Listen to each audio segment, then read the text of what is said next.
from IIT Patna, Dr. S.K. Sinha from BIT Patna, ShriRohitJha from MSME. Sir, India is celebrating its 75th year of independence, and our Honorable Prime Minister has desired to infuse new energy and new consciousness among the countrymen by showcasing and celebrating achievement of the last 75 years through AZADI ka AMRIT MAHOTSAV. Department of Science and Technology, Government of India through state councils, it is celebrating Atmanirbharatha via a long year program. Vigyan Utsav, the Festival of Science under its State Science and Technology program, that is called SSTP. Vigyan Utsav is to portray the state level science technology innovation ecosystem through month-wise and to get the valuable inputs from experts, scholars across the state to make a realistic as well as futuristic policy so that India should emerge as a globally competitive country in the strategic field of research to become a research leader and ultimately to emerge as Atmanirbhar Bharat. This is 11th Azadi Ka Amrit Mahotsav Karjakram, which is being celebrated as Vigyan Utsav, and the identified theme for the month of July is Atmanirbharta and industry. For India to march ahead for achieving an Atmanirbhar Bharat, a greater emphasis should be given on promoting traditional knowledge system, developing indigenous technologies, and encouraging grassroots innovation, because scientific, technological research and innovation are the key drivers for economic growth and human development. So far, we have to assess our weaknesses as well as our strengths.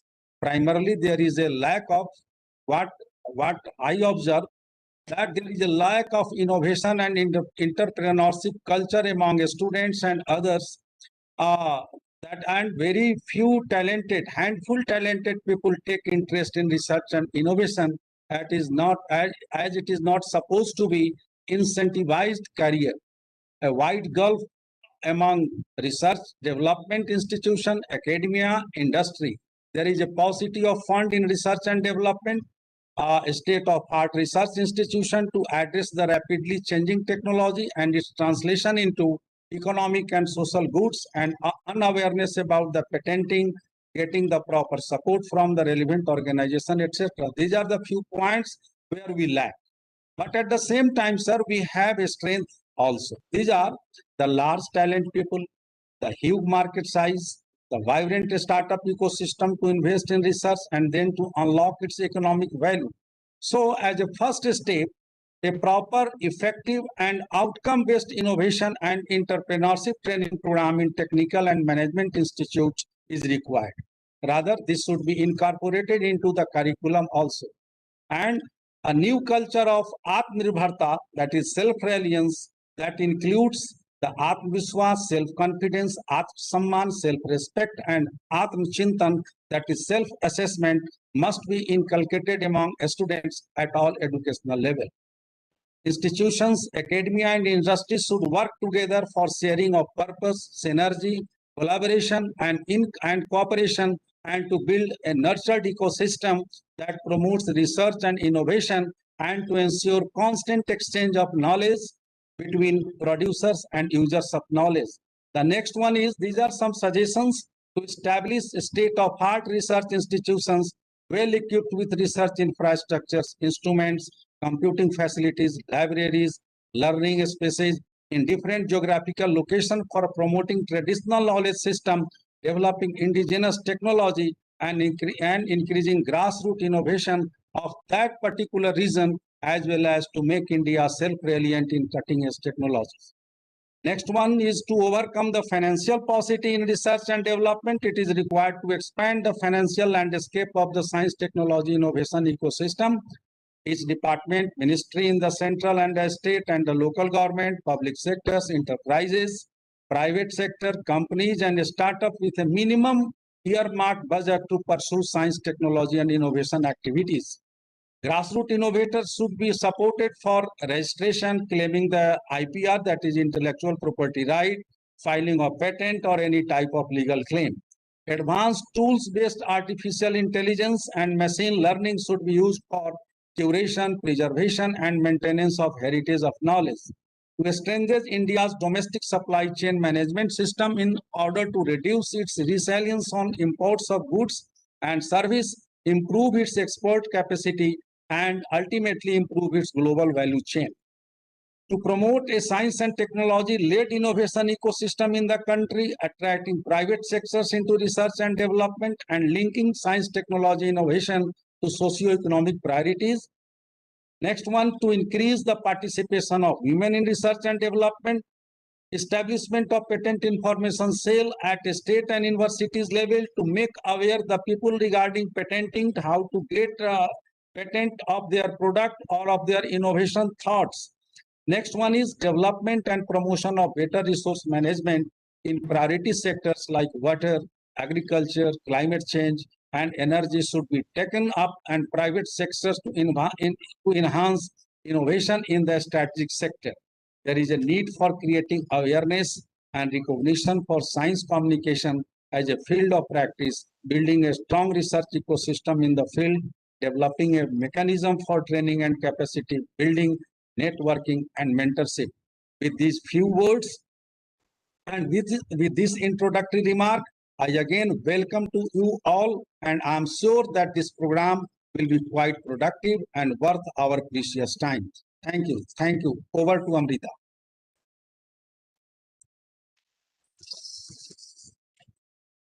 Thank you, sir.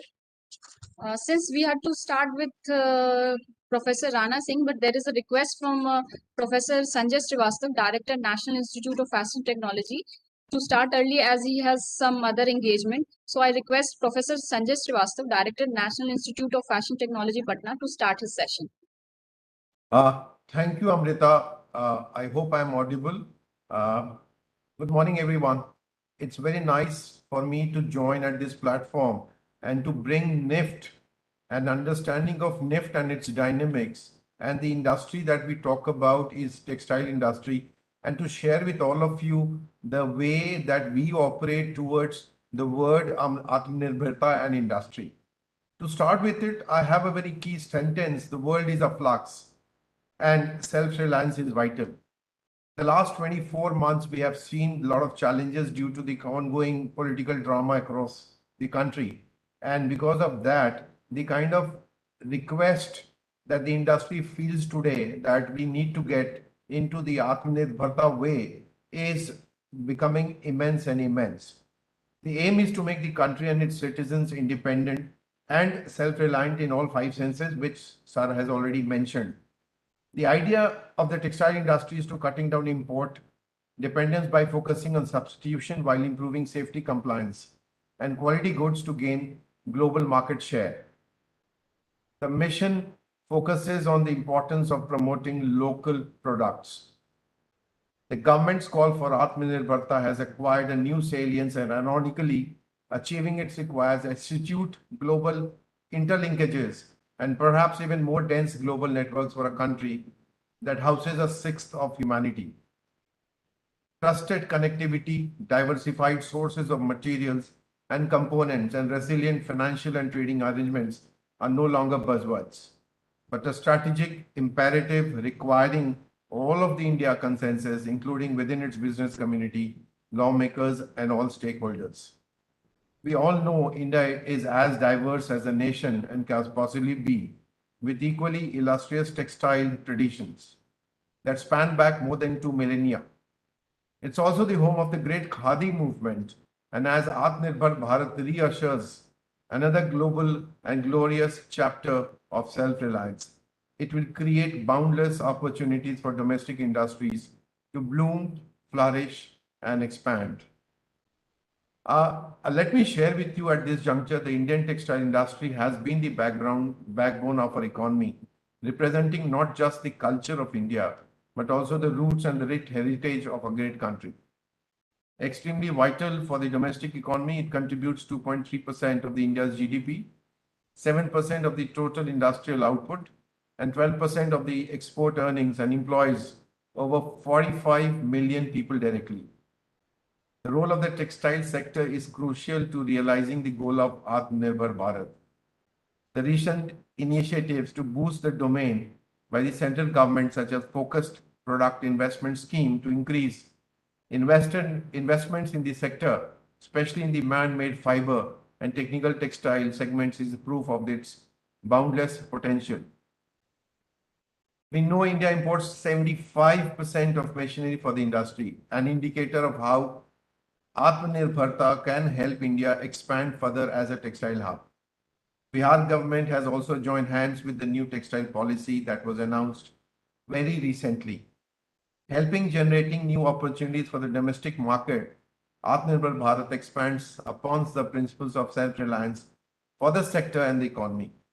We have seen and heard and experienced COVID-19 has played an intrinsic part in shaping the new wave for the Indian textile sector. As global players in key markets around the world, to continue to adopt the China plus one strategy, we cannot depend on China anymore. This has significantly boosted international opportunities for the local textile companies. We at NIFT keep on deliberating with the students the way the government wants to shape their future by incentivizing their schemes of startup, new campaigns, new ideas. For all of you to understand, NIFT has been actually working towards Atmanirbharta and women empowerment, because we as an institution are largely women-centric, with 80% of the students are girls or female students. And the kind of export and the kind of market that you see in the fashion and the textile world is more of them who have their own startups, more of them who are doing their own business. So NIFT as an institution within the four walls, it's a huge example of what the world or India is trying to move towards. As India continues to make great strides in the global trade through favorable international environment and support of the government, there are many key trends that we are all picking up. India can play a major role in superheading this swiftly growing segment, giving a boost to domestic production. We are talking about sustainable fashion, and today sustainability is a buzzword. The trend will not only move India towards growth, but also elevate its importance internationally, owing to the environmental consciousness. This is also reflected, the changing consumer behavior. According to the survey by Business Research Company in 2020, over 66% of customers stated that they consider sustainability when purchasing a luxury product. Incidentally, sustainable fashion is also creating new opportunities for artisans in the country to promote local designs. And NIFT is committed towards each and every craft that India holds within its region to make it bigger, to make it more pronounced, to make it more international, keeping their inherent skills and quality intact. And it's a true example of Atmanirbhar Bharat.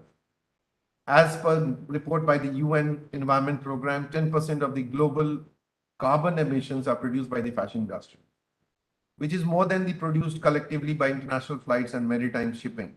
It's a long run. It's indeed the way forward for a healthier domestic ecosystem. Another key trend making waves global and changing the dynamic retail landscape is increased digitization. Now, this is something which India has picked up in the last 2 years when the lockdown, when we realized the kind of potential that India as a country has in terms of becoming self-reliant digitally. And from the classes to the primary to the kind of research to the highest of activities in India, we could connect and continue working without the roads being functional in terms of transportation and shipment. So as a lockdown progressed, India swiftly emerged as a digital powerhouse. Digital innovations and changing consumer expectations are indicative of new business models and organizational principles in the textile industry. India's MSMEs continuously adopt international standards, updating their offering with the best-in-class tech systems. Now, we all know that the digital landscape is also significantly changing the future course of the industry. Now, with GEM, the government e-marketplace, as an excellent tool enabling them to sell their products directly to various government departments. And this is something which is a very spectacular way of understanding why and how we are all moving towards the Atmanirbhar Bharat concept. Digitization is also transforming the traditional textile landscape with the advent of technical textiles. They're likely to grow more than ever and can act as a catalyst for India's increasing share of global exports. With functional fabrics, they have applications across some of the most important industries across the world, including automobiles, civil engineering, construction, agriculture, healthcare, industrial safety, personal protection. Technical textiles represent the future of the domain. A growing awareness of the superior functionality of these new products has also encouraged high consumption of these unique offerings across various segments. So we're looking at enabling convenience to make life easier for shoppers everywhere today. Especially amidst frequent national lockdowns, e-commerce has quickly won the trust and the loyalty of countless digital customers and has become an absolute necessary to drive business even for the most established retail giants, giving a huge boost to the domestic industry. And all these factors are taking us not slowly, but at a very fast pace towards what we consider the fashion and textile, the Atmanirbharatha way. There is no ideal vision, but what is to be done, as said earlier, that we need to inculcate amongst the masses the concept, the way that you could become somebody who can bring in more jobs and bring in more economy, a better economy to the add to the economy to the of the nation. The textile industry will continue to scale up rapidly through the proactive policy support of the government and disrupted domestic markets, as well as deepen the niche in diversity, manufacturing, and design for the textile world.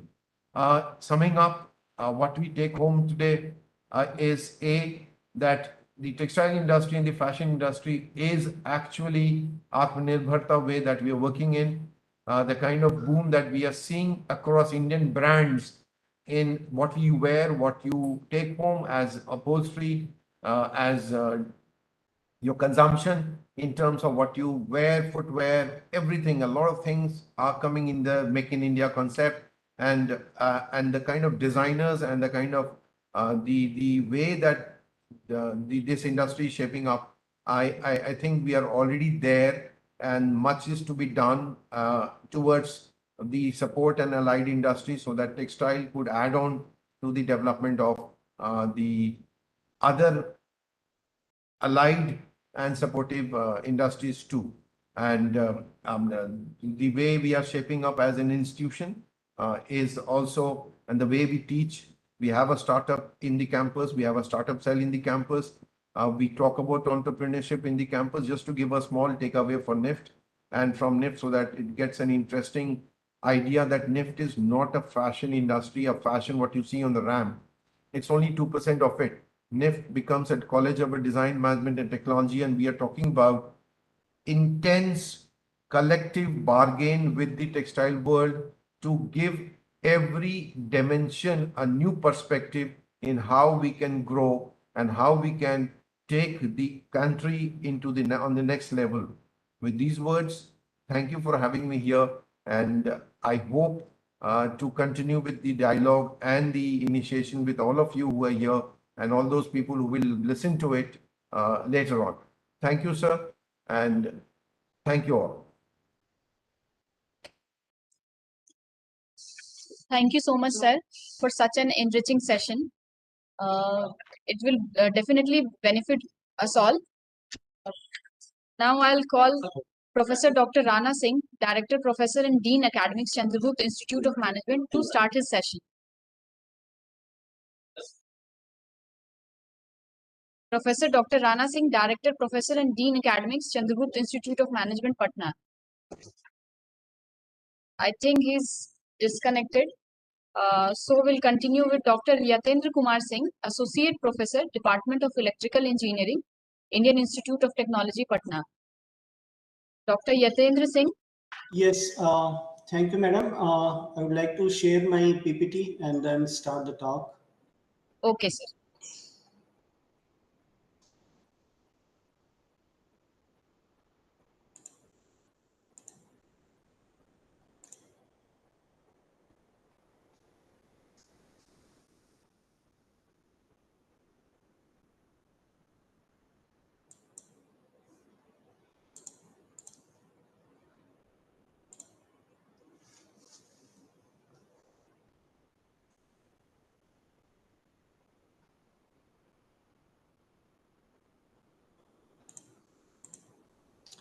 Can you see my screen and PPT?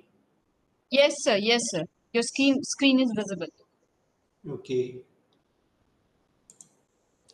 So let me make it full screen and then I will start.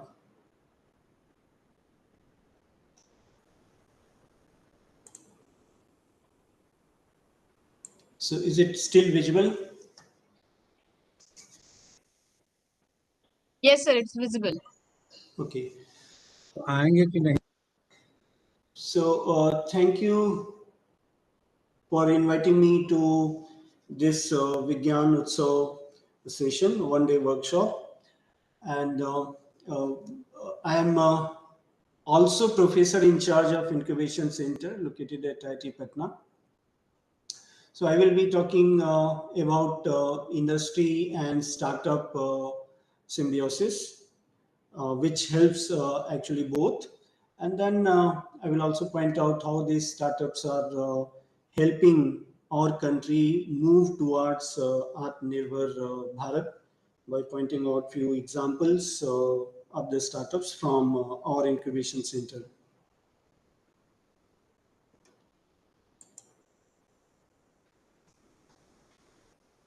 So, as I pointed out, a symbiotic relationship exists between startup and industry, and we know that this kind of relationship exists in various entities of various entities in nature. For example, between flower and bee, where bee goes to flower to collect the nectar, and in turn it spreads the pollen from one flower to another flower and plant, leading to more flowers and more seeds, leading to more plant, which ultimately produces more nectar for the bees. So both in turn get benefited from this activity.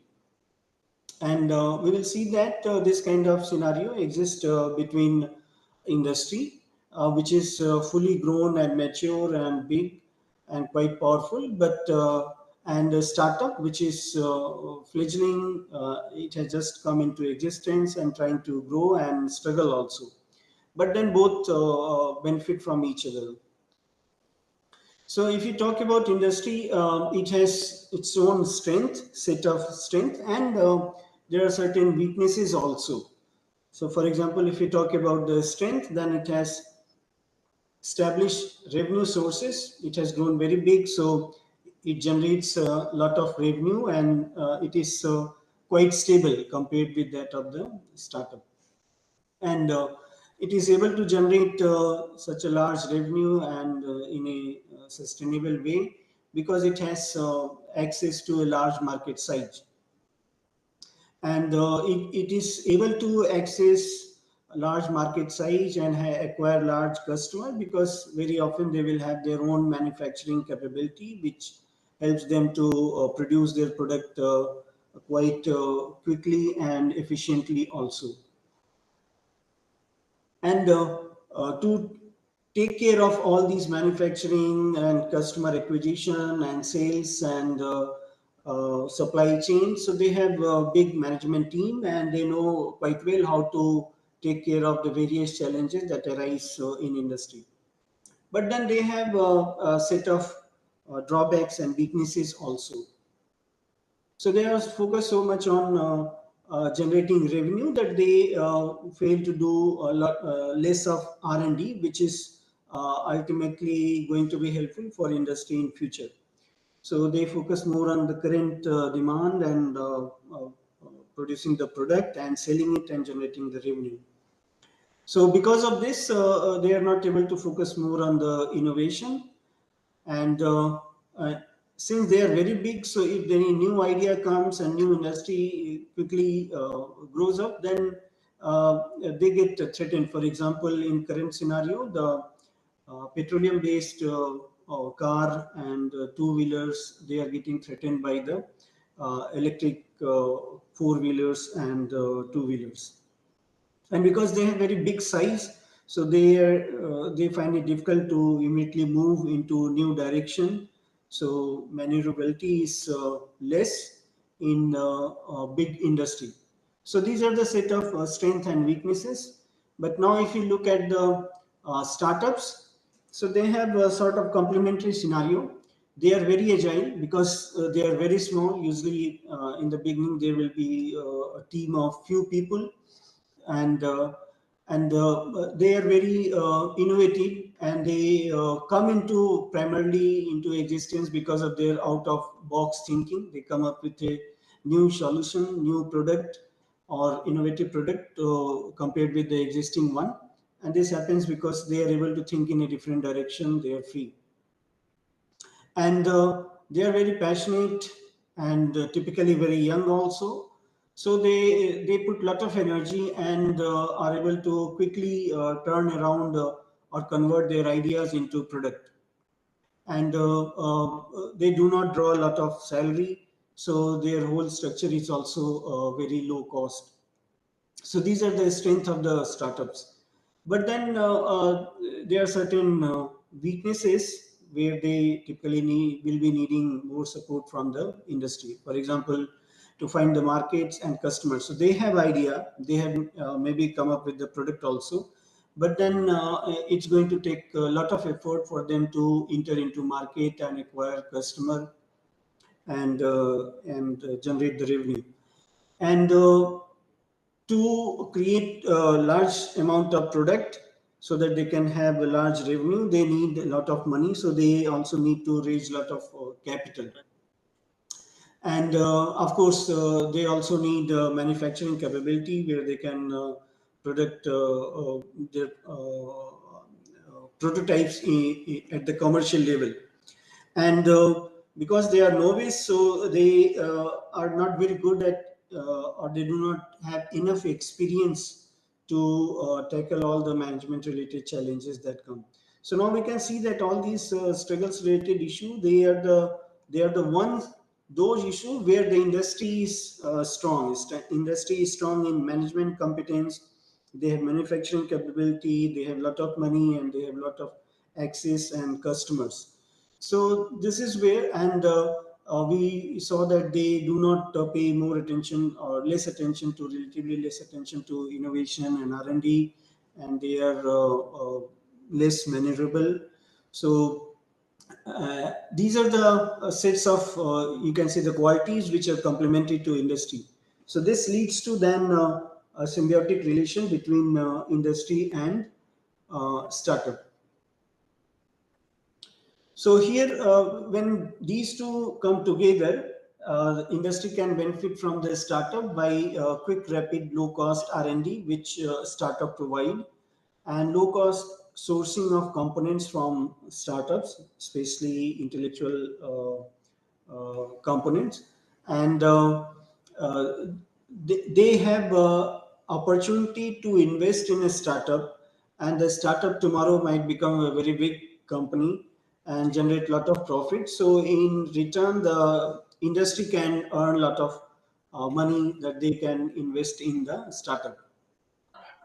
And they can in the very beginning, they can identify the disruptive idea and absorb them, make their part, and partner with those startups, so that ultimately industry is able to move to that new technology or disruptive idea, and do not get hurted by it, which typically happens.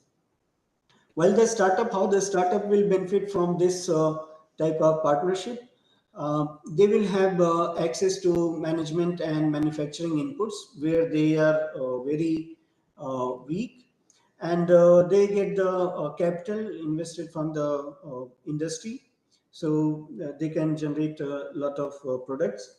And mentorship and channel access also is available, and since they have support of wealthy industry, so they can rapidly scale. And these industry then can merge with the these startups can merge with the industry, and these founders can benefit from this merger or takeover also. Now we will point out one specific example from a startup which was funded by our incubation center. So that startup is 4 Meter Tech Innovatives, and this startup is actually working with or for Airtel. So what Airtel needed was they have very large number of towers installed all over country, and each of the towers they have air conditioning systems running. So ideally they can be run for the 24 hours, but then it is not needed. For example, in this rainy season, if today there is a shower, good rain, then temperature automatically goes down and AC need not be run. Moreover, some of the AC they becomes malfunctioning. So what they needed is how to manage all their air conditioning systems so that they have less electricity bill, and how to keep track whether their AC is malfunctioning or not. So what this startup 4-meter tech company provided was that this low cost solution for monitoring their air conditioning system. So they provided and developed R&D to develop a energy monitoring IoT solution to centrally monitor and control the energy consumption at the various towers. So this has benefited both. So how Airtel got benefited? They got significant saving on utilities from the solution, and implementation was also very rapid. The 4-meter tech quickly implemented this in a very large number of towers. And how this startup got benefited? They became commercially profitable because during the COVID, they were not getting enough customers. So this opportunity helped them to survive, not just survive, but in fact become commercially viable also. And because they got name of Airtel as one of their clients, so they were able to gain access to more market. And then they, with the help of Airtel, by working closely with them, they were also able to learn the management skills. So this is how this symbiosis has helped these two companies. Now, what are the other methods that industry typically can adopt, and they do adopt to some extent, but not at a very wide scale in India at least, so that a startup benefit and ultimately they also get benefited.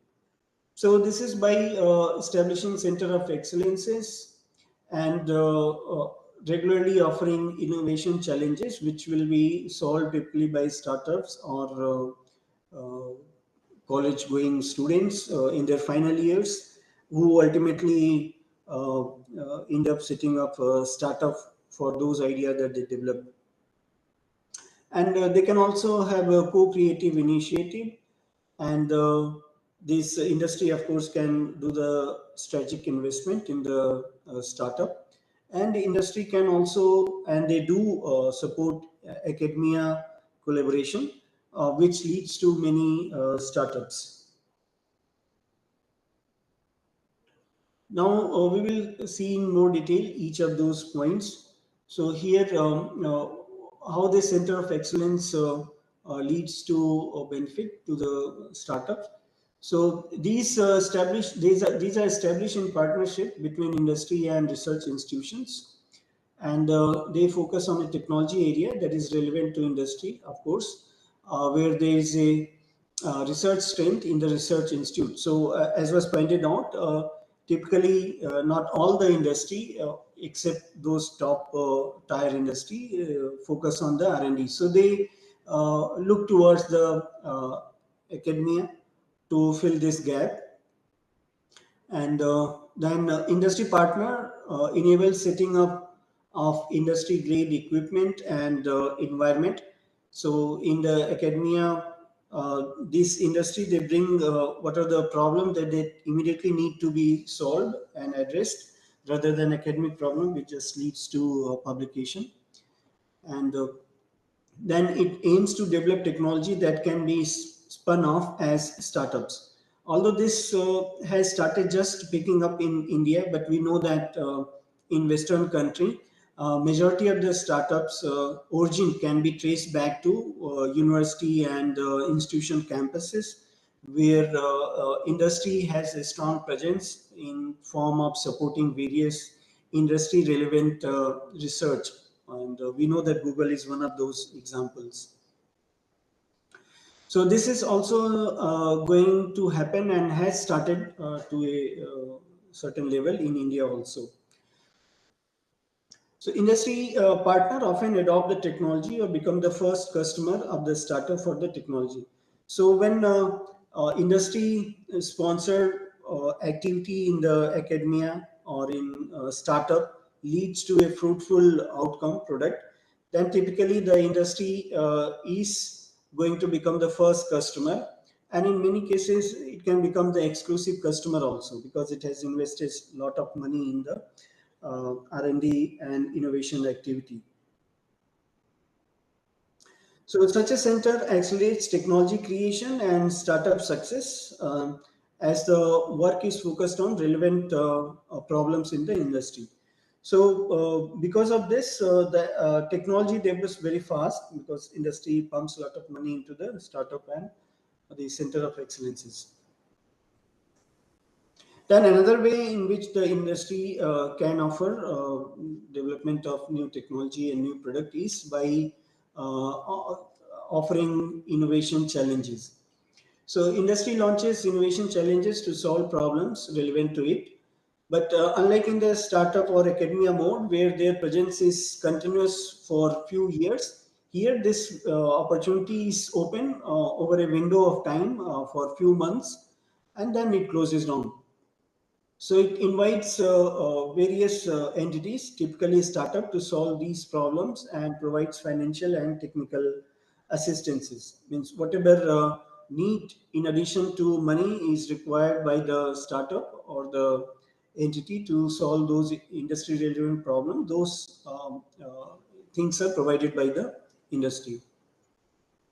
If any of the startup succeeds in solving the problem, they are further mentored to convert it into product. So solving a problem by coming up with a prototype is not going to immediately lead the revenue or profit. So industry then comes up and helps to scale up and come up with the commercially viable product. And as was pointed out, they will start selling it, they start purchasing it also from the startup. So this way both benefit. And it ensures access to some of the industry facilities and technical and management expertise in addition to initial capital. So we know that money is not the only thing, and a lot of experience in producing the product and taking it to market is required, which industry feels.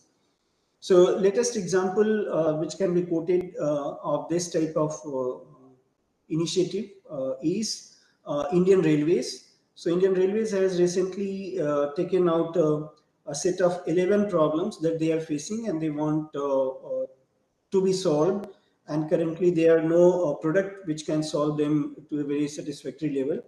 So they have publicized this, and they are going to offer financial assistance of up to 1.5 crores for any startup or any entity which solves it. And of course, they will be helping in product development, and they will become, of course, the customer also. Now, co-creation initiative.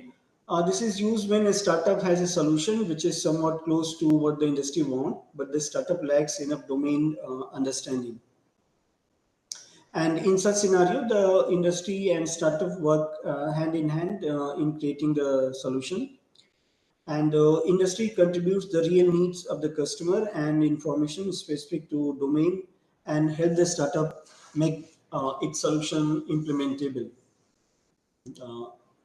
And then industry will need commitments from startup to deliver the solution, and a part of profit if it is sold to the other customer. And in this co-creation initiative, industry implementation acts as a strong reference for startup to acquire more customer. And example of such thing could be defense related projects and many corporate software applications. Now coming to strategic investment that industry can offer to the startup. So industry sets apart funds to invest in the startup working in areas related to its operation. Then the startup are identified through pitching competition or through networks of incubators or accelerators. And then a set of startups most relevant to the company is selected for the investment and funding based on the milestone, mentorship, and market connections by industry. But the startup works mostly independently because that is the backbone through which they develop. If the startup performs well, industry has option to exit, taking a capital gain or acquire startup or to share profit. So these are the various ways in which industry can make money out of the investment that they have done. And the startup gets benefited in form of capital, brand association with established industry, and access to market and mentorship. Now, industry academia collaboration, which as pointed out is growing in India also. So, industry collaboration with excelling academic institutions to support innovation initiatives. Industry work with R&D departments and incubators to identify and promote new technology products.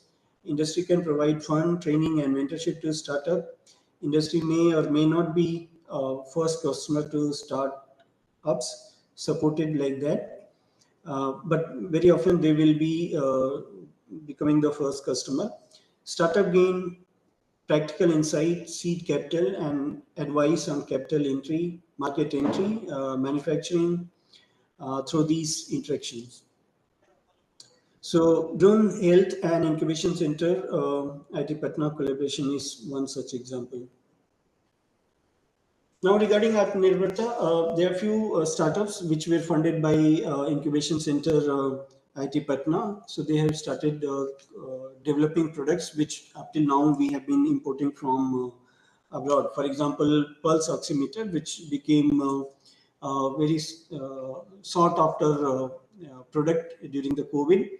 So that product is being developed by one of our incubators, and in fact, it has been supplied to AIIMS Patna also in sufficient number of quantities. Then there is another company which is making anti-drone technology, which up till now we have been importing from abroad.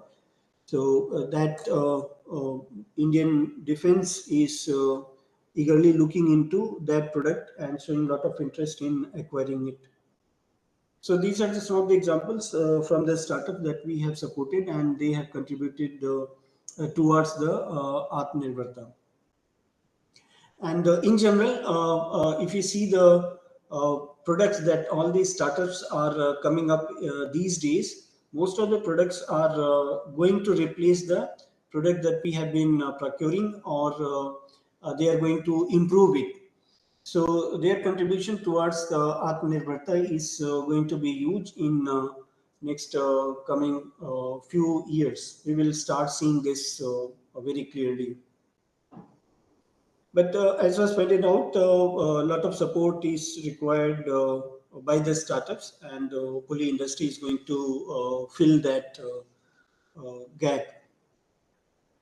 Now, this last slide about us. So this incubation center was established by Government of Bihar, Department of IT, and Ministry of Electronics and IT, New Delhi, jointly. It started its operation in 2015, and up till now we have supported 75 companies, out of which 22 has gone into market. And we have facilitated industry support to startups through mentorship, investment connection, market connects, and seed funds. And we are working in enlarging our scope, although currently it is focused on electronics. Thank you all for your kind attention. Thank you so much, sir, for such a beautiful presentation. You beautifully explained industry, startup, and their relationship and benefits. Since now Professor Rana Singh, Professor and Dean Academics, Chandragupt Institute of Management, Patna has joined, I request him, please start his session. Welcome, sir. Please start your session. Thank you very much. At the outset, I would like to take this opportunity to extend my sincere thanks to the organizers and for giving me this opportunity. And I would like to congratulate my previous speaker for such a wonderful and comprehensive presentation for his entire work being done at IIT Patna, to which I was a witness a few days back. So congratulations for the wonderful presentation. Now, coming straight, I'm sorry I'm not with a structured presentation, but well, I would share my thoughts on this, particularly both towards the dimensions of Atmanirbharatha and industry together. Now, let us try and understand the major focus of industries. There are two-pronged approaches. The first approach is towards maximizing productivity. Now, when we say maximizing productivity, I'll come back to the definition of productivity, which says that productivity is the ratio of output to input with desired specifications of time and quality. So now we wish to have better outputs with minimum input, which minimizes the cost and maximizes the quality of products and services, and it becomes an import substitute. It was wonderfully explained that IIT Patna has come up with some excellent products like pulse oximeter, which was delivered to AIIMS. So the beauty of the fact lies is when we are coming up with a product which is an import substitute, now the major dimension or the biggest advantage to the economy is that it brings down the forex outflow. So we are not able to lose the foreign exchange. Now, how do we do it? I would like to share one of my recent interactions with Naukri.com CEO. And Naukri.com CEO, Mr. Sanjay, he has been a serial entrepreneur and has focused on incubating business entities one after the other. So I'll start with a small case study so that we understand how things are moving. Now, when we talk about industry, well, IT-enabled services, ITES, has become a major segment. Now, we talk about various industries in the country, and FICCI as an industry association, Federation of Indian Chamber of Commerce and Industry. Some 8-10 years back, it started working on creation of various sectoral skill councils. So the major focus of these skill councils was to create a dedicated set of human beings who have specialized skills. Now, the intent of providing skills was to have a dedicated manpower, which is having the optimal blend of knowledge, skills, and competencies. So every industry was divided, like all the segments, they were divided into sector-specific councils. Like we had in financial sector, we had BFSI, Banking and Financial Sector Skill Council. So the intent was to focus on creation of new products and services at cheaper cost, providing better product quality and better services. And in the process, we get the incubation of new startups, which gradually scale up. So the major intent was to give a catalytic boost towards incubation of new startups, which can come up with new products and services. Department of Science and Technology, Government of India, they have created a dedicated process of recognizing higher educational institutions and universities in the form of SIRO, Scientific and Industrial Research Organization. So SIRO scheme. So when we talk about Atmanirbharatha, well, intent is to make industries self-dependent. Now, there are cases, multiple scenarios wherein industrial houses are importing raw materials from foreign countries, and they are just an assembly unit. So the journey from an assembly unit towards an indigenously manufacturing entity is a long drawn journey. And we in India, we are burning millions and millions and sometimes billions as well of foreign exchange to import raw materials from foreign countries. So the major agenda is to make sure that we as a country, we are minimizing the import of raw materials, and we migrate from the status of an assembly unit towards an indigenously manufacturing unit. So this entire transition has a long drawn process, and the scheme of our Honorable Prime Minister, who talks about Startup India, Make in India, the entire intent is to focus on manufacturing more and more raw materials or work in progress goods, so that the finished goods which are being manufactured in the country are entirely supported by Indian raw materials and Indian technology and Indian skill sets. So in the process, we have been focusing at, as a country, creating a holistic ecosystem wherein we have people, process, technology, and raw materials manufactured within the country. So when we talk about people, FICCI, and all other regulatory bodies, they focused on creation of Industry Academia Interface Cell.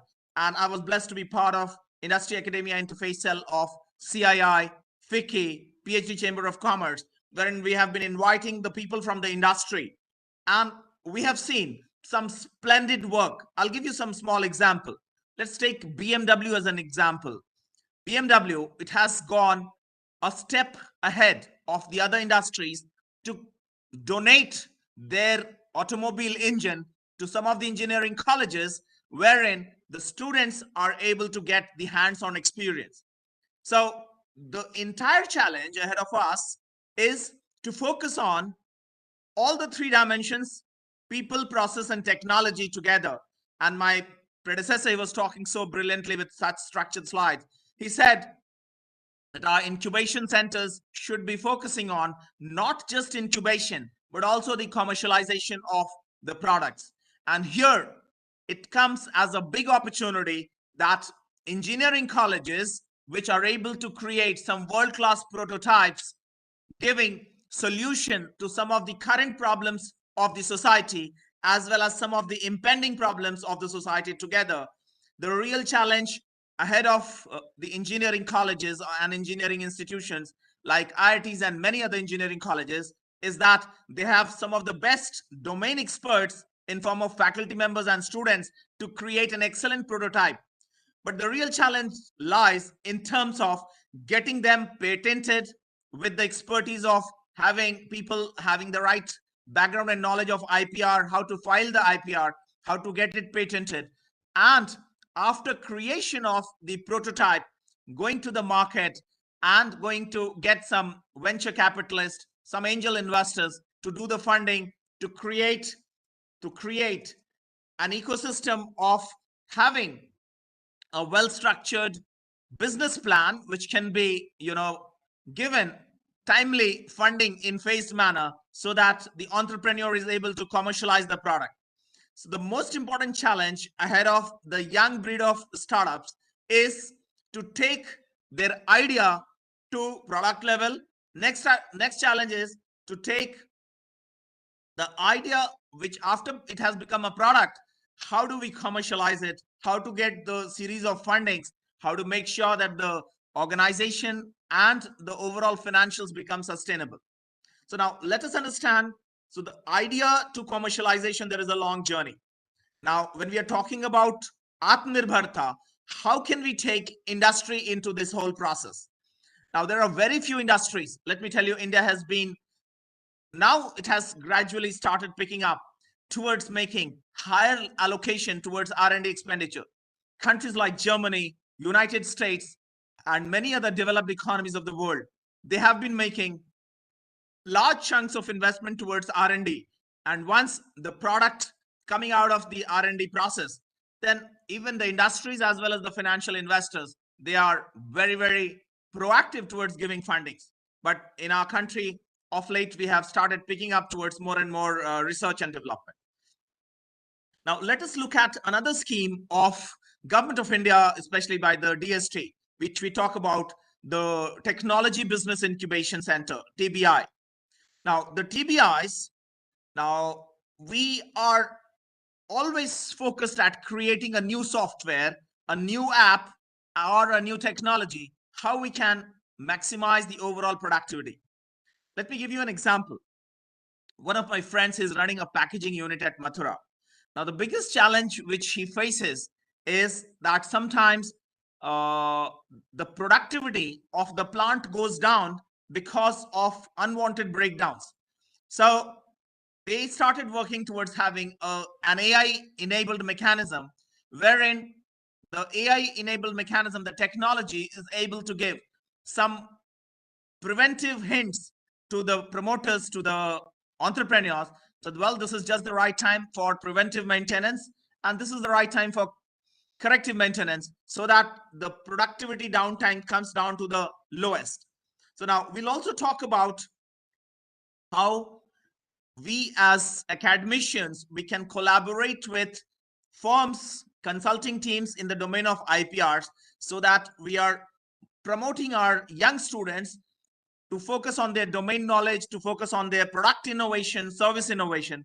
Once they have innovated a product and they have created a product which is worth going for a prototype and worth going for a commercialization, we give them full support. And let me tell you, we at CIMP Patna, we have a dedicated incubation center which has been established with active support from Ministry of Industries, Government of Bihar.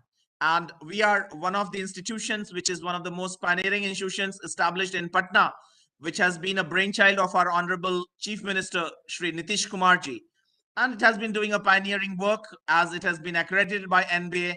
And we are running an incubation center which has done almost 55 incubations. And some of the incubatees are doing a splendid work at the level of the state. One or two of them, they got national awards from Startup India as well.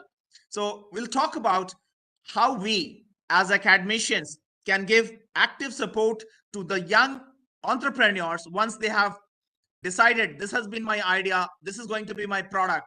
We have to facilitate them as a center to get their product patented, the design patented, and help them in terms of structuring their own company. Very recently, we also became a host institute of MSME, so that we are also able to facilitate the incubation process by various MSMEs in the state of Bihar. Now, we also talk about creation of accelerators. Now, it's important to have an accelerator which can give a quantum fillip to the process of the various incubations in the state. Now, the major challenge in front of the students or the young incubatees lies when they are ready with a prototype. They're not very sure my prototype is going to be accepted by the customers. Now, if their prototype, it is B2C or B2B. If the prototype is like B2B, they have to sell it to the industries. Well, my predecessor was talking about how they could innovate a product and actually sell it to a company like Airtel.com, so that they can minimize the consumption of electricity by making sure that the AC is not functioning when it is not required. Similarly, in case of a lot of other companies, there are small products. Recently, we were talking about creation of a product. Like there's a company called Jackson being headed by Mr. Samir Gupta. Now, this company is selling thousands and thousands of industrial generators. Now, when people are running the generators, the biggest challenge is while running the generator, they do not have a well-structured mechanism to make sure what is the best time to get the product serviced. So probably if we can have, and sometimes if there is internal wear and tear, sometimes the requirement of service may be far earlier than the actual envisioned timeline of, let's say, 5,000 hours or 3,000 hours, whatever. So in case if there is a breakage of any product within the engine, probably there have to be sufficient signals that, look, this is the right time for proactive or preventive maintenance. So one of my colleagues, he has been working on AI-enabled mechanism so that for all the gen sets, if this AI enabled mechanism is integrated with sensors within the engine, it can give sufficient signals for early requirement of preventive maintenance and so on. So the biggest challenge is to help the young and budding entrepreneurs to understand how technology can revolutionize the process of evolving new prototypes and can enable new products and services which can transform the functioning and productivity of the industries. I will also talk about how various skill councils have been doing an enabling work in terms of giving the right set of skills to people at various levels so that they are able to give their inputs in the process of incubation and commercialization. So one of the most important dimensions which we all need to focus when we are talking about Atmanirbharatha is to make higher levels of allocation on R&D, so that if we are investing more at the level of planning and at the level of doing research and development, the success rate of such products is much higher than other products which have not undergone a rigorous R&D process. So it has been important for the industries as well as academia to come together to focus more on R&D, more allocating more time at the level of planning, so that the product coming out is having much higher probability of being a grand success. We'll also talk about creation of hubs and dedicated centers. Now, at Bangalore, we call it as it's an IT hub. There are some other countries in US, dedicated cities, which are a hub for such development. So when we create such a hub, it becomes very important that a lot of skilled professionals having the optimal blend of knowledge, skills, and competencies, they come and work together in such hubs, which is having a very close interaction of industries, academia, incubation center, accelerator center, and a financial center, which makes the ecosystem to evolve at a level wherein all the initial investments, they get good returns. Now, it's important for us to understand how do we strengthen the financial ecosystem so that these young and budding incubatees, the startups, they get good amount of funding without spending or without wasting much of time. Because if they invest more time in seeking the funds, they get less times towards focusing on their domain competence. I'll give you a small example which was shared by none other than Sanjay Bikhchandani, who's been a serial entrepreneur. He gave two important messages to all the incubatees and all the young as well as the seasoned industrialists. He said, focus on chasing the customers. Focus on chasing the customers. He said the first focus should be to identify the right set of problems from our society. So the first and foremost important challenge is to identify the right set of problems. The second challenge is to get the right set of people and the right ambience, right ecosystem, right labs, right set of the combination of academia, people from industry and academia who can act as mentors in the process of evolving the new product or service, which can be a solution to the problem. So this was second. After solving the problem, we need to be rigorously testing it and taking the views, ideas, and suggestions of all these stakeholders, whether the new product or idea is actually catering to the problem at the right level. And then we talk about the 4 words: content, coverage, level, and practice. Is the product is actually covering the entire content of the problem? Second is content, coverage, level, and practice. So the content of the problem and the coverage of the problem, the intensity of the problem, all of them have been adequately covered in the new product which has been innovated. And is the new product actually able to deliver excellent service when it is applied in practice? Because there is sometimes a gap between the product tested at the lab level and the product actually implemented at the ground level. So for the incubators, it's important for us to understand that yes, we create a product which is optimally focusing on optimal. It should have an optimal blend of content, coverage, level, and practice of solving the problems, the current problems, as well as the impending problems in the times to come. and so on and so forth. Let's talk about the evolving technologies. Recently, BHEL, it created a very large amount of, solar power generation plant in the ocean. So they have created a mini world record by generating power, and the entire solar system has been actually implemented in the ocean. So it's large amount of space lying vacant, and there's large amount of power requirement. So they have done world-class experimentation. So the beauty lies in the fact is to understand that, well, whether my product, whether my service is going to be scalable or not. 5 years back, I was reading one of the technology updates from China, which was trying to create a solar power plant between the sun and the earth. So the vision of creating a solar power plant between the sun and the earth and transmitting the solar energy from there in itself is an out of the box thinking process. So to make the industries self-dependent or Atmanirbhar, one of the most important dimension is to focus on out of the box thinking and to create products around it. Well, one of the most brilliant examples I'll take from IIT Patna's incubation center. They have created a world-class battery management system.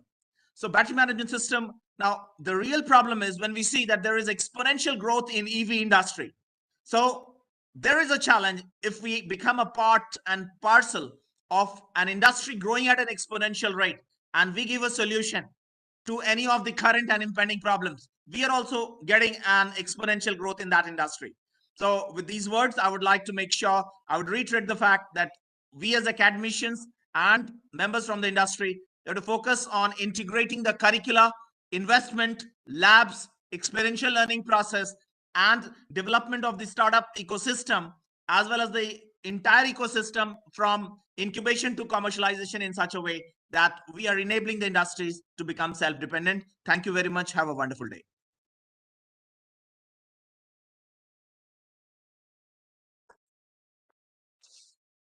Thank you, sir. Thank you so much for sparing your valuable time and sharing your thoughts. It will be very beneficial for us all. Now let's continue with Dr. S.K. Sinha, Associate Professor, Department of Physics, Birla Institute of Technology, Patna. Thank you, ma'am. Thank you. So allow me to share a few slides actually. Yes, sir.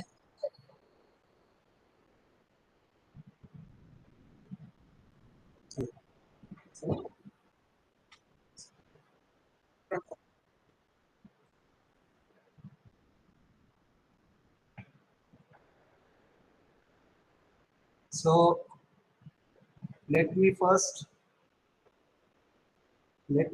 thank Bihar Council on Science and Technology for giving the opportunity to just speak on some of the topic which are actually important as well as very much of our interest.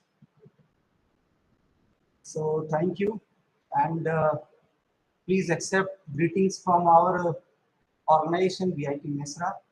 Like to give greeting to all present today on this very important occasion. So I have selected a topic which is very much related to all of us. This is clean energy, and since we know that the Niti Aayog, they have actually they have a way of just doing assessment of the different states based on the 16 different points.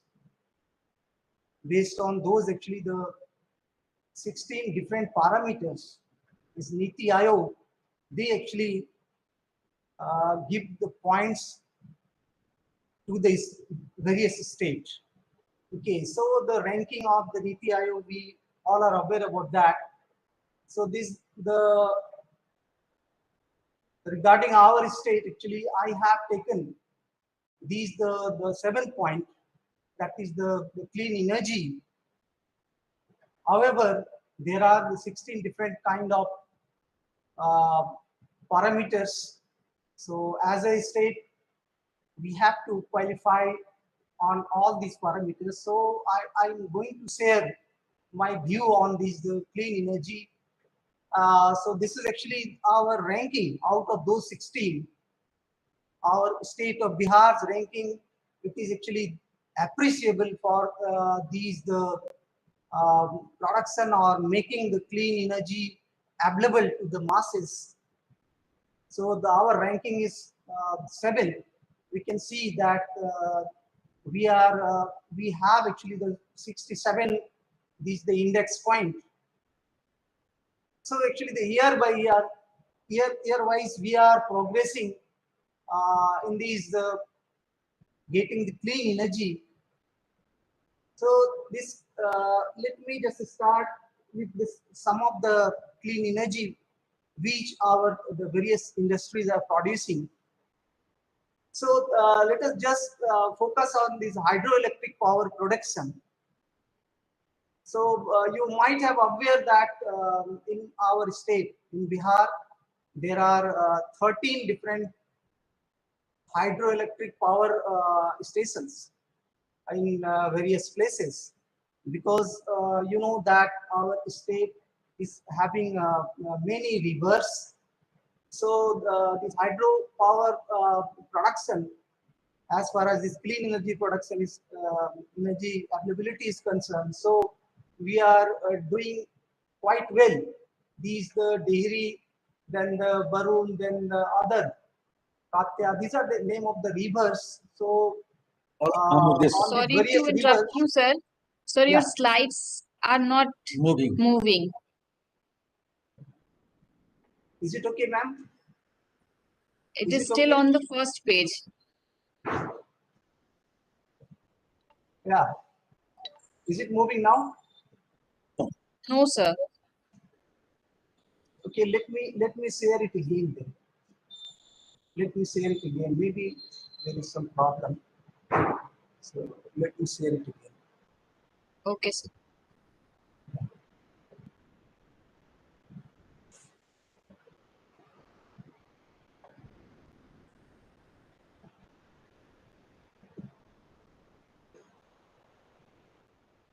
Let me share the entire screen. Maybe it will work.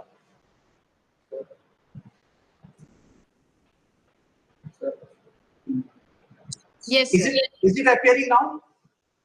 Yes, sir. Yeah. So I was talking about these actually the parameter Niti Ayog, and I'm going to just present some information related to the clean energy available in our state. So I was talking about the hydroelectric power production. So on this sector, we are quite good. Apart from these 13 various hydroelectric power stations, government of Bihar is going to set up 12 others also. 12 others are in actually the construction stage. So hopefully by 2023, we will also able to get the clean energy from these 12 other projects also. So the availability of hydroelectric power in our state, it is already we have the 15 number of hydroelectric production unit. So we are getting together, we are getting 54.3 megawatt clean energy, and 12 other are under construction. So hopefully this 15.9 megawatt that is going to add with this our 54.3. So almost 75 or 80 megawatt energy we are going to get shortly. Actually, we are going to get from hydroelectric power production in our state. Now let us come on a very interesting these actually the production. We all might have aware about these actually the floating solar energy in our state. So far the 2 floating solar energy power stations are actually recently they have started functioning. One in Darbhanga and the other one is in Supol, and it is under the concept of fish cultivation as well as the energy generation. Okay, so the Niche Machli Upar Bijli concept, the concept of our Honorable Chief Minister, this has taken shape. So it is a good news that we are progressing towards these actually the clean energy generation. So far, if suppose we will talk about the present scenario of solar energy production. So under these the Jal Jeevan and Haryali, this program, we all know the government is trying to do best in all the area related to the cleanliness and others. And so far, this solar energy production, it's supposed to, I have mentioned, one is in Darbhanga floating and the super floating. However, the production is a little low, 2 megawatt, 2 megawatt. But the bigger Jamui solar energy project is a larger project, 175 megawatt project. Then the Baka solar energy plant having a capacity of 75 megawatt. And I feel this the build on and operate project. This is very important project for our entrepreneur as well as individual. Why I'm talking individual? Because even in our flats and others where we are living, we can build our own solar energy. We can do this our own actually for our, let us say, for our campus, or let us say for our flat or somewhere. So the government of Bihar has a project of producing 200 megawatt of solar energy, build on and operate, BO project. So this, I feel this is very good project, beneficial project for the general people. And so approximately the availability of solar energy, we will add all the small and other private sectors who are generating the solar energy. So it is going up to 500 megawatt. And government of Bihar is actually going to enhance this capacity, and the planning is to enhance it up to 800 megawatt by next year. So this is a welcoming step by government of Bihar. Now the other, which I feel we can do a lot actually. There is a vast scope in this area. Biomass, perhaps we are not actually giving much stress on this area, but this is an area where we can manage our wastes. Is it or not? All the organic waste, we can just make the money from waste in this area. So this is very important area, and it is our responsibility as a teacher, as a faculty, that we must make aware to our student, our youth, our coming generation, that this is an area where there isn't any problem of raw material. Is it or not? There are a lot of raw material waste. Only thing is that one had to just enter in this field. But biomass power generation, we have very less generation so far actually. So the first in ARA, Gidda Industrial Growth Center, they have a 3 megawatt biomass power plant. Then Siddheswar rice mill, it is in Buxar. They are also generating 2 megawatt energy from biomass. Then Magad sugar industry, they have 3 plants in 3 different places: Gopalganj, Samastipur, and Champaran. And in all those places, they are generating energy from those actually the with their actually the sugar products, and they are also generating energy. So this is a very important area, and it requires attention actually.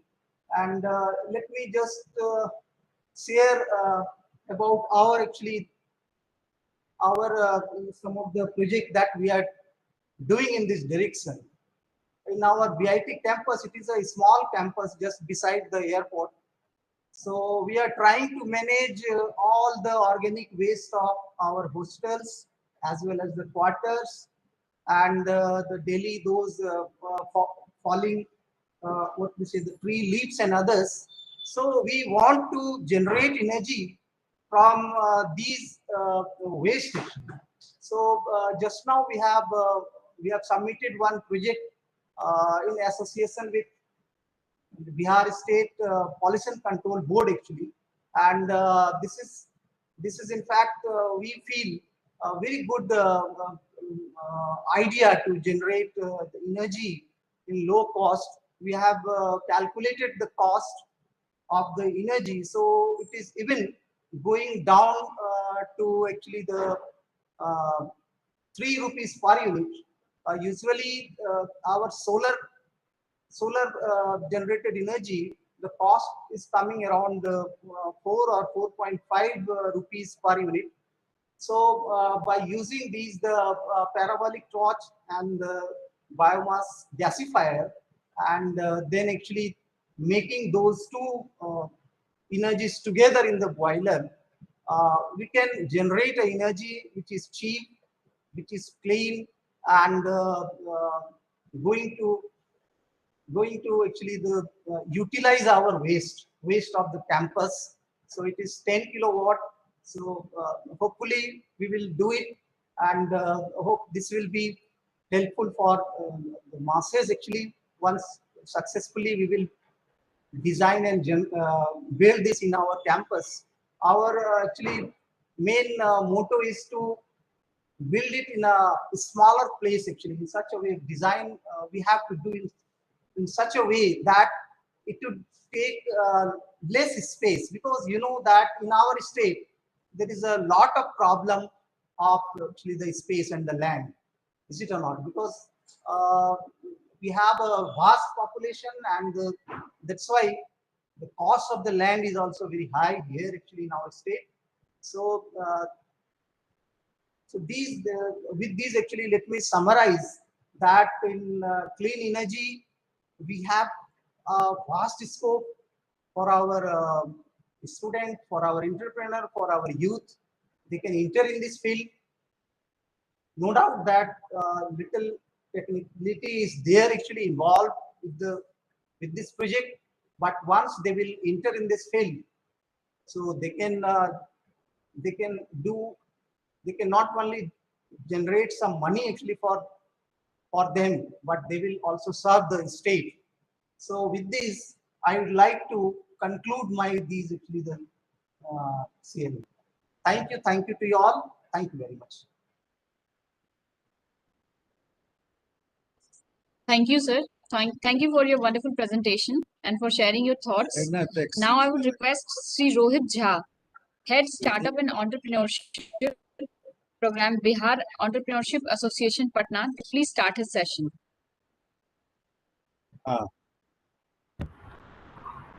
Hi, very good afternoon to everybody. Please let me know that I am audible to all of you. Yes, sir, you're audible. All right, greetings from Bihar Entrepreneurs Association to all the senior colleagues from different institutions. I heard, SK Sinha sir and Rana sir, and that was a really wonderful presentation on different industrial aspects. I'll be giving presentation on technical as well as on policy basis, and what we have done and what we are doing. I'll be talking more about my organizations, and I'll be talking more about what my organization has done in last 10 years, and what we have achieved, and how our startups are doing great job in different sectors. Either it is agri-tech, either it is textile or leather-based industry, or it is a dairy farm. We have talked a lot about the technology. We have talked a lot about the startup and the entrepreneurs. Let me go ahead and share the slides, and let me know when my slides are visible to all of you.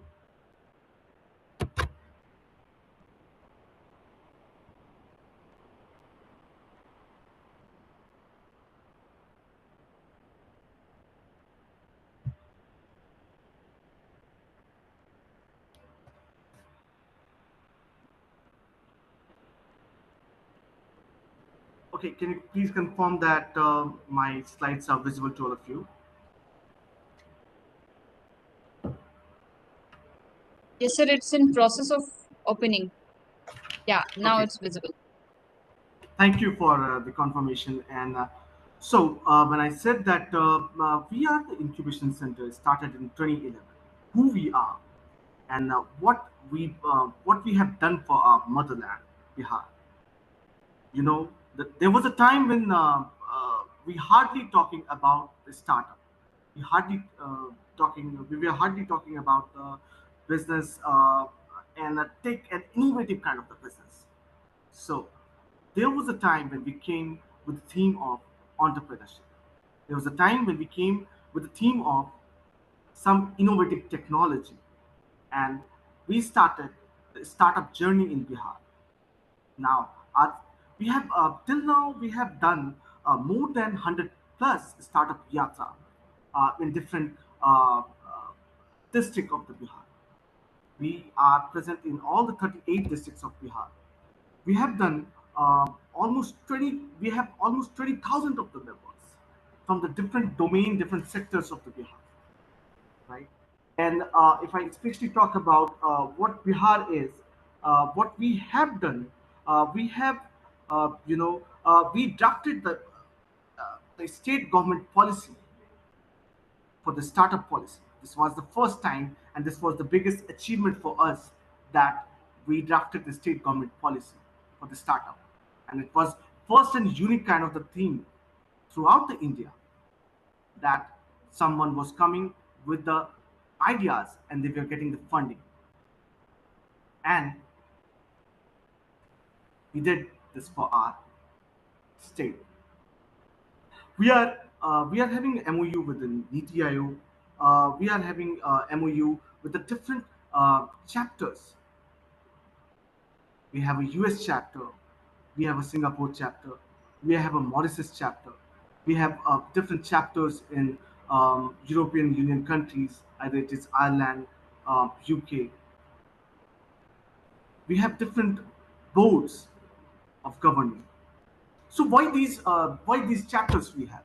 These chapters we have to update our own startup on the different technologies to keep us updated. Either it is artificial intelligence, either it is IoT, or either it is blockchain technologies.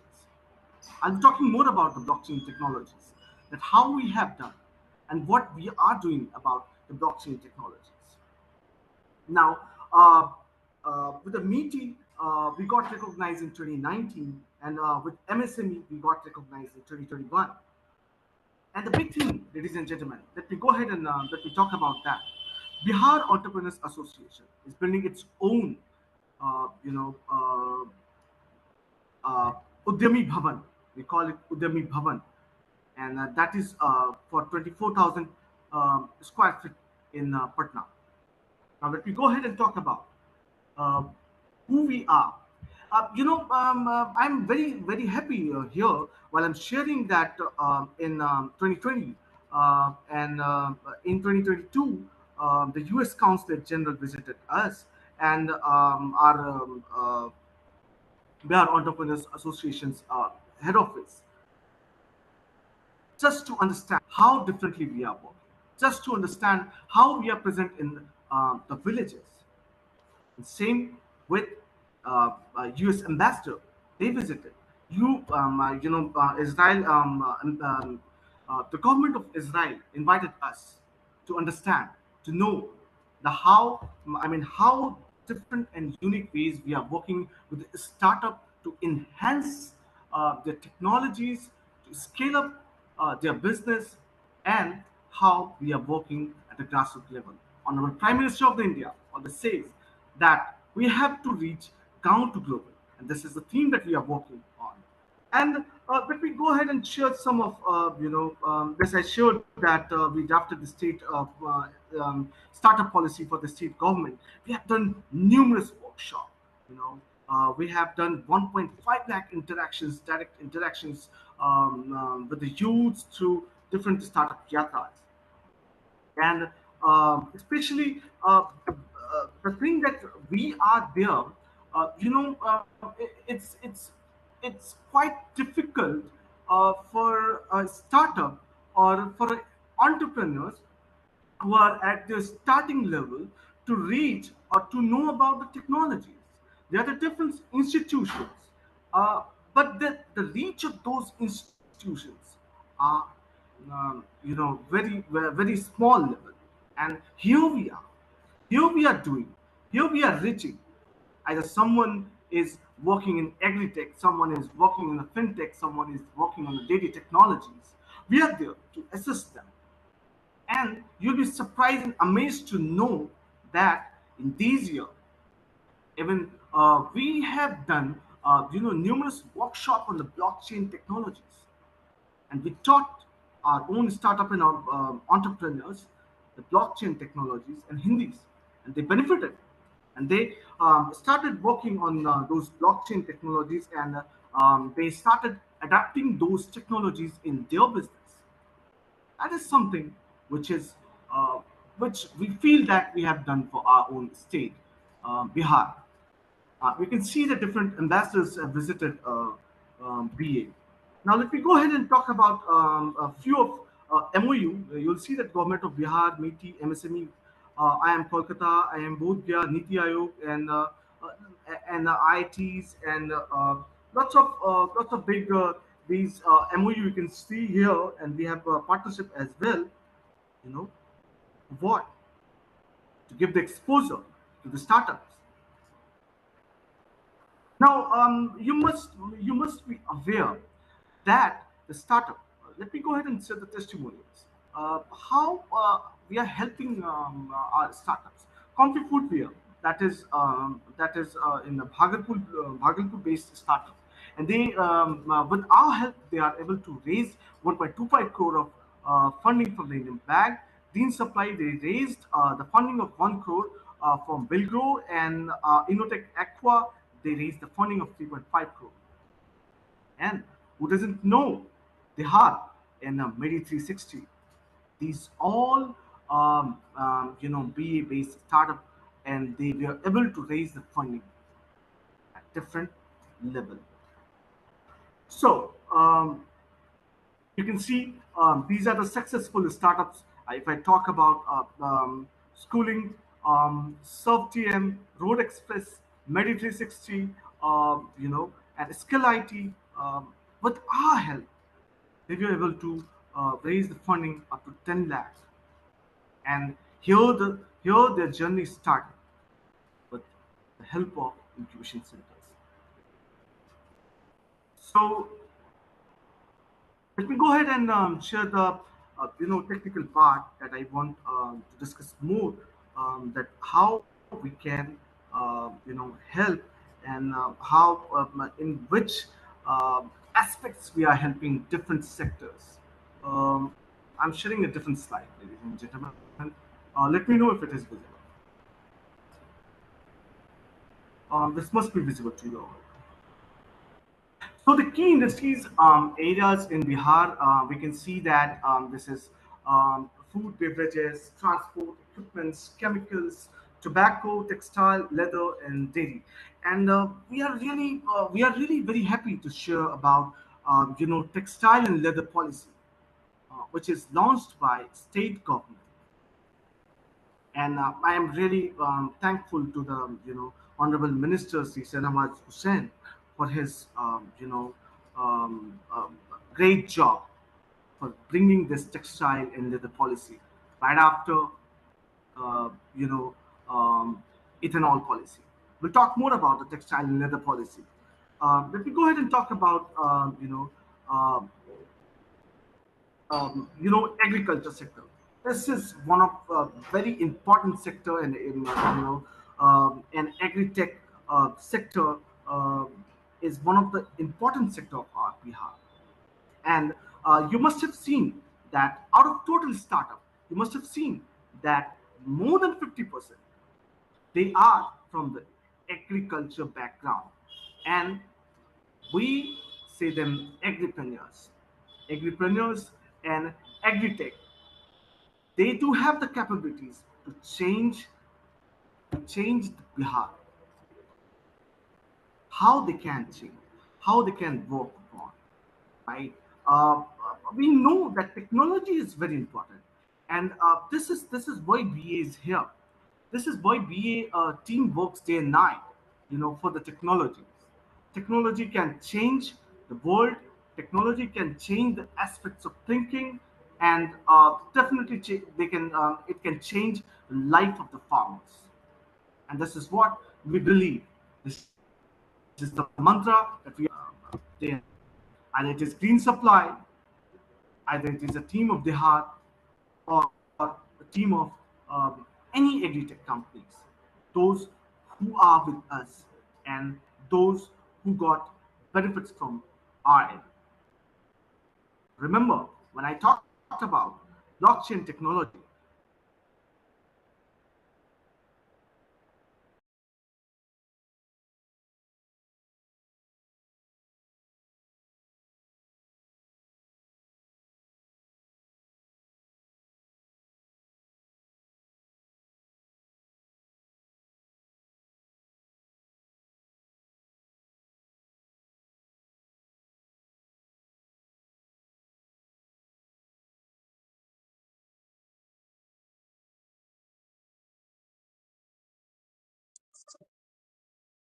Rohit ji, you are not audible. Please unmute your mic. Please, Rohit ji. here is the technology. Yeah, Here yeah. is the work. Here we are working. Yeah. So let me go ahead and talk more about technologies that we are working upon, and we really assist either they are agripreneurs and they are agri-tech companies. So imaginations are there. So if I'll talk especially about, I mean, the journey of crops to the consumer, it involves a lot of things. Earlier, we remember how it was manual. Now we remember either either it is the crop season, or either it is getting the crop, or there's lots of the process involved, and hence the technology. Today, with the of the things and the data science and drone technology can certainly take care of the crops. And this is something which is very important, uh, uh, to support uh, Honorable Prime Minister of India, Sri Narendra Modi's vision. What is his vision? His vision is to double the farmers' income. And here, the agri-tech companies are doing a great job. And here we are, now computing the mobile technologies with big data. They're able to rectify that which disease the crop is suffering from, and what are the solutions when they need to use the pesticides. If there is some hindrance or some problem in their field, with the sensors, they are able to find out mobile notification for their crops. These are the some technologies that we are working day and night. Now, go ahead and talk more about drones, soil management. So this is the era. This is the decade that we would have to work more about, more on the soil management technologies. We have seen in the south, they started the revolutions, save soil. That is a very big thing. The fertility of the soil in Punjab and Haryana is degrading day by day because excessive use of technology. Excessive use of pesticides and fertilizer. But can we become a Sri Lanka? Can we say that over the night we'll go ahead and ban these pesticides and chemicals and fertilizers? Can we do that? Certainly, we cannot do that. But yes, we have to think about our soil, and this is here we have technologies just to understand how much fertilizers and pesticides are required for that particular crop. We say no more manual handling of the crops. at PA. Either we talk about the livestock management, how to monitor them. That will be talking. That I will be talking more about dairy technologies, right? Uh, so let me go ahead and talk about health sector in Bihar. So health sector in Bihar, difference, and ladies and gentlemen, I mean, this is the something which we need to work day and night, which we need to focus on. Still, we need to do a lot of work. And here too, we have lots of startup, either Medi360. I mean, it's not about providing online consultation and providing the medicines delivery to the home, to the patients. This is not the health tech.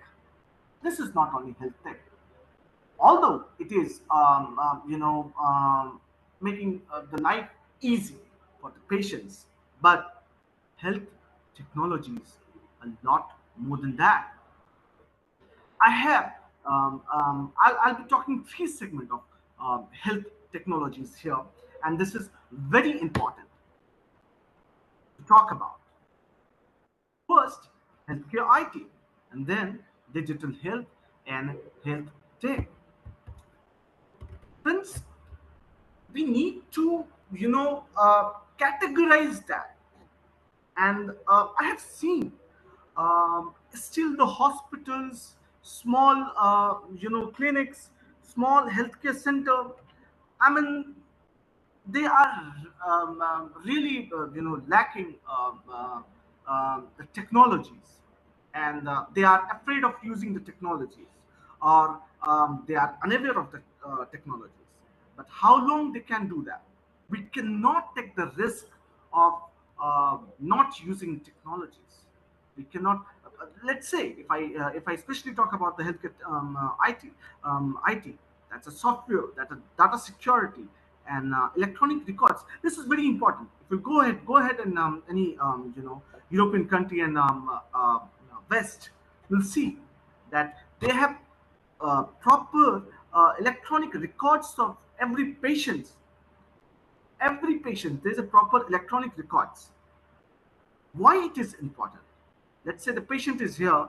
Sometime patient is admitted at some hospital. With the proper number, with the proper code, they'll be getting, doctor or hospital management will be able to get all the records of the patient. That 10 years back, what was the problem with the patient? What was the health record? No longer manual handling, but still what is happening? Patients are recording their sugar records or whatever manually, or they have lots of documents of different lab tests, different prescriptions. But this is the time it would have to be digitalized, else we cannot afford not using technologies. So what is digital health? Using AI, big data. We have seen, and not what we all are doing right now, that we are going, if we have any symptoms, we simply go ahead and Google why there's a Susan in leg, why there's a hair, what is a hair fall problem, and the solutions.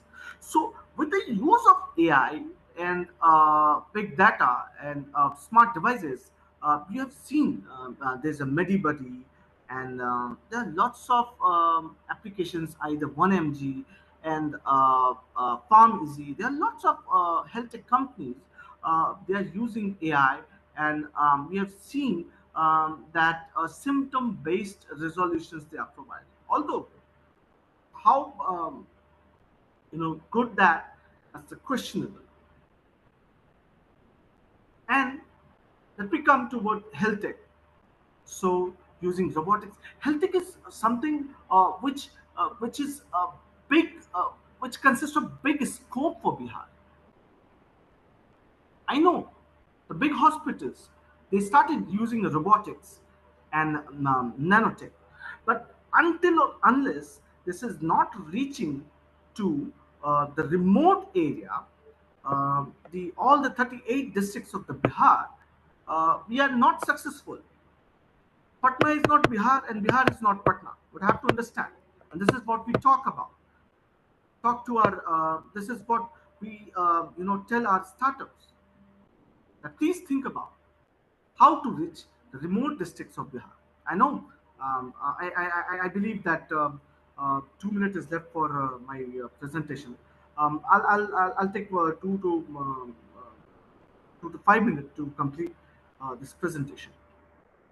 So dairy, especially what we see that in the dairy sector especially, you'll be amazed to see when you'll visit the village areas, there's a huge requirement of cooperatives and the small dairy companies. We have, I'm proud to say here that earlier we had Sudha and Anu's dairy here in Bihar. Now we have Amul, Ganga Dairy, even Mother Dairy, Sudha, and there's a competition in the market. And with those competitions, customers are getting benefits. The requirements of dairy-based product, milk, is going to raise far beyond our imagination by 2027. It's going to be 7.01 million tons by 2027. So what can be, what are the technologies required for dairy sector? Either it is cattle monitoring through the drones. Yes. Why should anyone hire someone who can keep the manual record or management of their cattle's robotic milking machines? That is these things are revolutionary, but still we are lacking behind. We are not fully using robotic milking machines. We are not using the cattle monitoring drones, milk freshness. We are not using the blockchain technologies. We are not using e-commerce marketplace for small,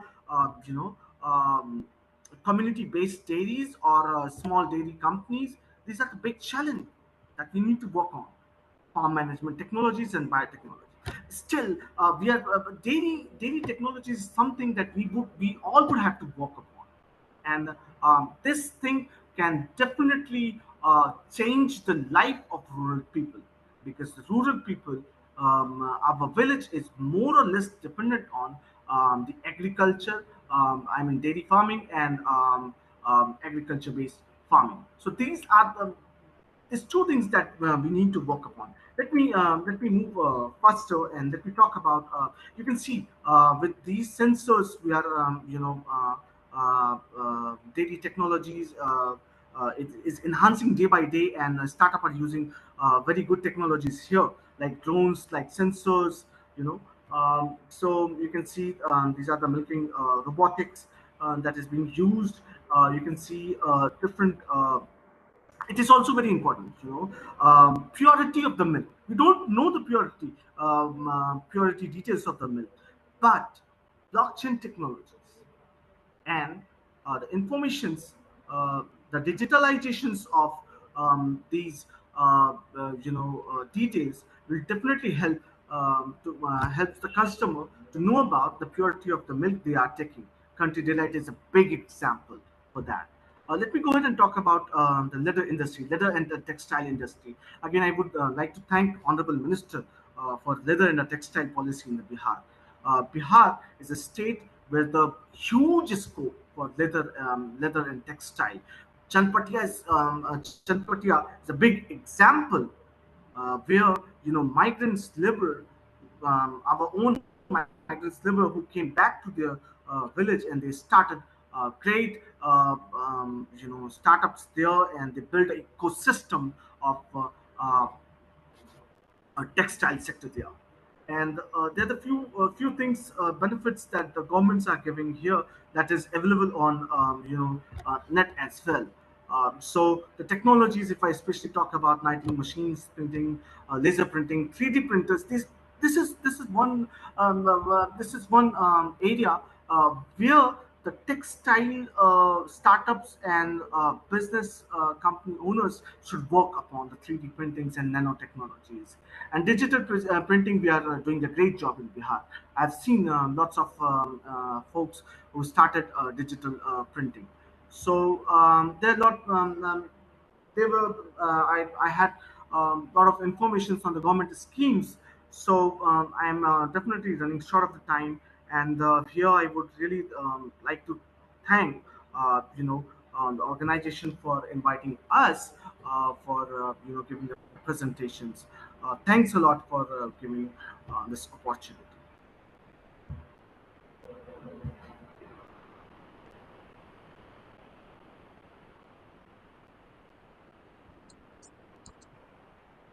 Thank you, Rohitji, for giving such a informative lecture, how Internet of Things can be used and drone technology can be used to boost the economy of a state and country, and to also to increase the income of farmers.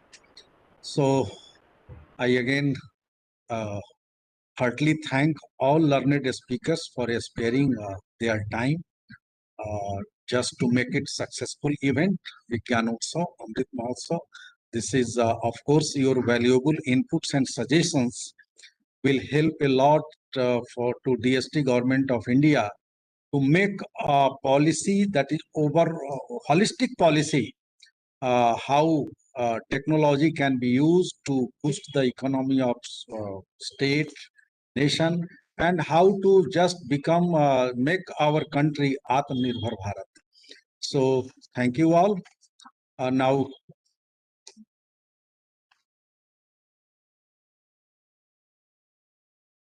so I think I should end up this meeting now.